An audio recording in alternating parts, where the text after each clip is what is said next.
Apparue dans les versions rouges et vertes de Pokémon au Japon, l'Avant-Ville est une petite bourgade située à l'est de Kanto. Elle ne possède aucune arène, seulement une grande tour appelée la Tour Pokémon.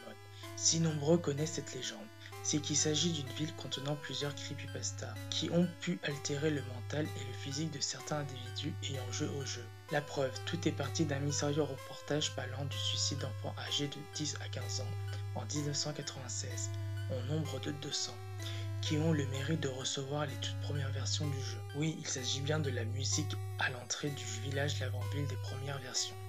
Et cette bande sonore n'a pas été sans conséquence. Un jour, un homme a tenté de déceler toutes les creepypastas de cette ville. Et il s'est rendu compte d'une chose, l'OST avait une fréquence manquante. En tentant de récupérer ou de reproduire cette séquence manquante, il développa une obsession pour la musique du jeu, ce qui le rendit fou. Et finalement, un beau jour, il réussit à reproduire le fameux passage et mourra quelques minutes après. Et voici ce que furent les principaux symptômes d'une écoute trop longue de la musique originale.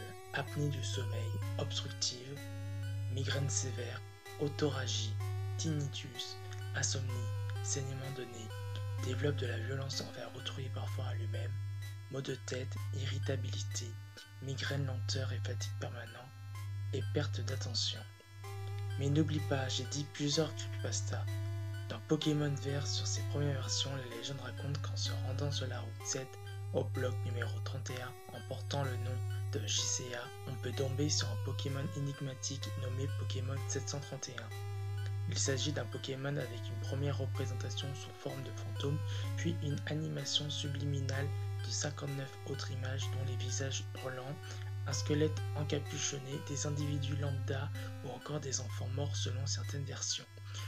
Le tout sur une musique complètement binaural. Certains disent qu'il s'agit d'une création d'un développeur qui aurait passé une partie de sa vie dans un bloc psychologique au numéro 731 et aurait voulu déverser tout ce qu'il avait traversé dans ce Pokémon plus que dérangeant.